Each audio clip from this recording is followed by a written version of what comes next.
డివిజన్లో పాములపాడు మండలంలో ఏంపెంట యూనిట్లో శాంతినిలయం గ్రామంలో ప్రకృతి వ్యవసాయ కార్యకర్తగా పనిచేస్తున్నాను. ఈరోజు ఏం జరుగుతుందంటే నా పొలం 1 ఎకరా పొలంలో పిఎండిఎస్ వేయడం జరుగుతుంది. అది 30 రకాలు తీసుకోవడం జరిగింది. 30 రకాలు ఏం తీసుకున్నా అంటే పప్పు జాతి, నూనె జాతి, గడ్డ జాతి, తీగ జాతి, కూరగాయలు, చిరుధాన్యాలు, నవధాన్యాలు, సుగంధ ద్రవ్యాలు తీసుకోవడం జరిగింది. ఈ 25 కేజీలు తీసుకోవడం జరిగింది. 25 కేజీల విత్తనాలని బీజామృతంతో విత్తన శుద్ధి చేసుకొని ఎద్దుల గొర్రుతో వేసుకోవడం జరుగుతుంది.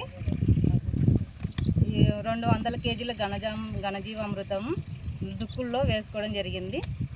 ఈ అవకాశం ఇచ్చినందుకు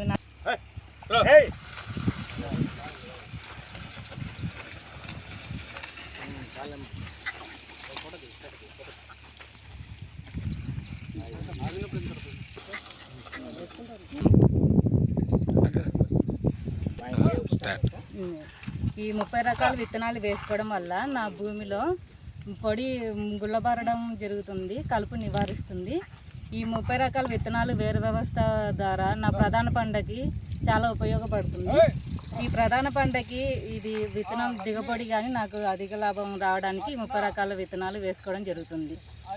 ఈ అవకాశం ఇచ్చిన నంద్యాల డిపిఎం నరేంద్ర రెడ్డి సార్ గారికి, ఈ రైతు సాధికార సంస్థ ఈవీసీ విజయ్ కుమార్ సార్కి నా కుటుంబం యొక్క ధన్యవాదాలు తెలుపుకుంటున్నాం సార్.